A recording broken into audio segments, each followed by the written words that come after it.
జై గారు తన ఒపీనియన్ అంటే పార్టీలు ఇండియన్ పాలిటిక్స్ గురించి Good ఒక luck for view three of you.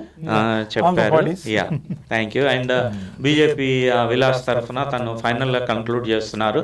Less than 1 minute అండి.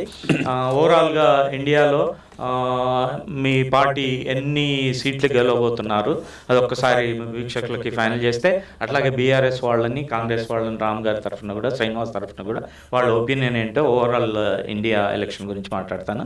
లెస్ దెన్ కంక్లూడ్ చేయండి ఒక 1 minute లో. థ్యాంక్ యూ ఆనంద్ గారు. ఈ అవకాశం ఇచ్చినందుకు జై స్వరాజ్ టీవీ వారికి, యూబ్లెడ్ ఫౌండర్ జగదీష్ గారికి, ఆనంద్ గారికి ధన్యవాదాలు.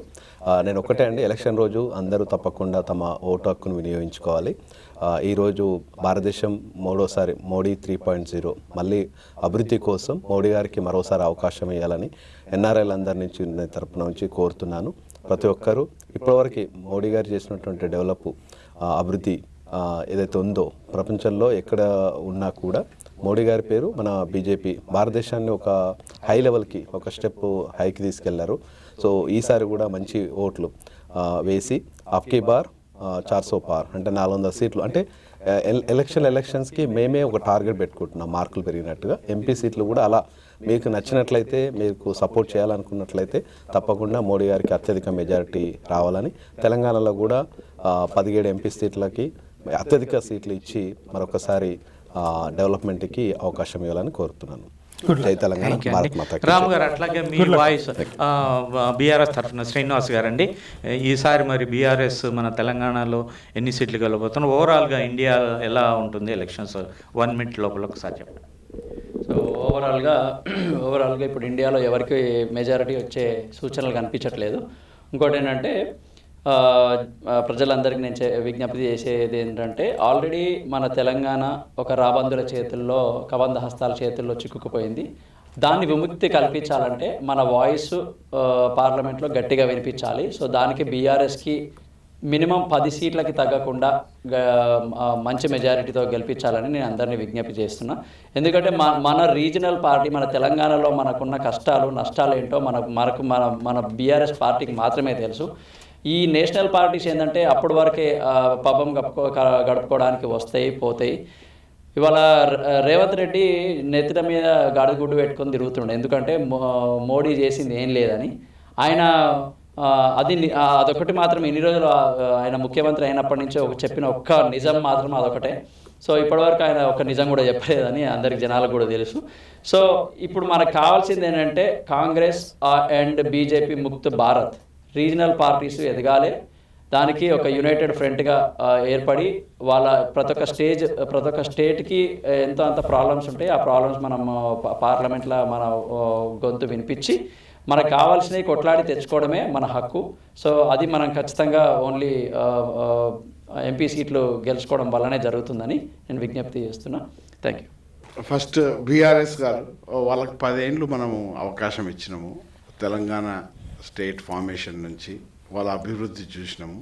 ప్రజలు దానికి అగెన్స్ట్గా ఓటేసి కాంగ్రెస్ని గెలిపించిండ్రు. మళ్ళీ వాళ్ళ మధ్యలో పడి బీఆర్ఎస్కి గెలిపించరాదు. బీఆర్ఎస్కి సీటు రాదు, ఒక్క సీటు కూడా రాదని నేను అనుకుంటున్నా. కాంగ్రెస్కి 15 సీట్లు వస్తాయి తెలంగాణలో. అదేవిధంగా మన నేషనల్ లెవెల్లో చూస్తే మనకు 420కు ముక్త్ కరో దేశ్కు బచావ్. సో మన 420 చాలా చూసాము 10 ఏళ్లలో. బీజేపీ ఓన్లీ వాళ్ళకు సంబంధించిన వాళ్ళతోనే కూడబులుకొని ఎన్నో స్కామ్లు. Adani, Ambani are the biggest scams. ఎందుకంటే ఇంతమందిలో వాళ్ళు ఒక్కరే ఎందుకు రిచ్ అవ్వాలి, వాళ్ళకి ఎందుకు ఫైనాన్షియల్ సపోర్ట్ కావాలి? ఆర్గానిక్గా గ్రో కాలేదు. ఆర్గానిక్గా డెమోక్రటిక్ కంట్రీలో ఎవరైనా గ్రో కావచ్చు. వాళ్ళకి ఫండింగ్ ప్రొడ్యూస్ అయింది, వాళ్ళకు బ్యాంకులు రుణాలు ఇచ్చారు, వేరే వాళ్ళకి ఎందుకు ఇవ్వట్లేదు? మనకు ఏవి ఇవ్వలేదు. అందుచేత మనము ఈ బేనామీ గవర్నమెంట్ మనకు వద్దు.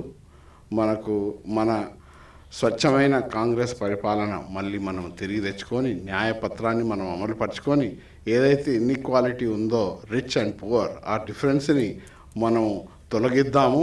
సోషియో ఎకనామికల్ సెన్సస్ రన్ చేసి అందరికీ equal democratic right, freedom of స్పీచే పోయింది. ఏదన్నా మోడీ గురించి మాట్లాడితే యాంటీ నేషనాలిటీ అన్నది కాంగ్రెస్ ఎప్పటి నుంచో పరిపాలిస్తుంది. దేశం గురించి మాట్లాడడం, నేషనాలిటీ ఒక వ్యక్తి గురించి కాదు, ఇది తప్పు.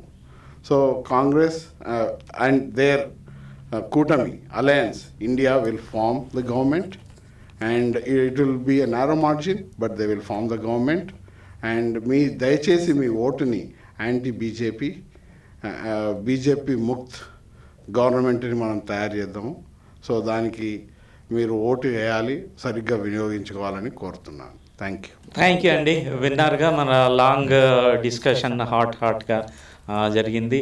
మేము జేఎస్డబ్ల్యూ అండ్ జై స్వరాజ్య world wide TV Edison New Jersey నుంచి రిపోర్ట్ చేస్తున్నాము. మా పాలసీ ఏంటంటే న్యూట్రాలిటీ. మేము ఎవరి తరఫున వకాల్తా పుచ్చుకోము, ఎవరికి సపోర్ట్ చేయము, ఎవరికి అగెనెస్ట్గా వెళ్ళము. మేము పబ్లిక్ వాయిస్, పొలిటికల్గా కానీ మిగతా ఎనీ టాపిక్ తీసుకున్నా వాళ్ళ వాయిస్ మాత్రమే వినిపించగలము మా మాధ్యమం ద్వారా. మీరు న్యాయ నిర్ణేతలు మీరే, వీక్షకులకు మీకే అప్పచెప్తున్నాము. వీళ్ళందరి మాటలు విని ఎవరు స్వచ్ఛందంగా ఉన్నారు, ఎవరు నీతిపరులు, ఎవరు నిజాయితీ పరులు, ఆ ఛాయిస్ మీకే వదిలేస్తున్నాము. థ్యాంక్స్ ఫర్ వాచింగ్ జై స్వరాజ్య TV. Thank you very much.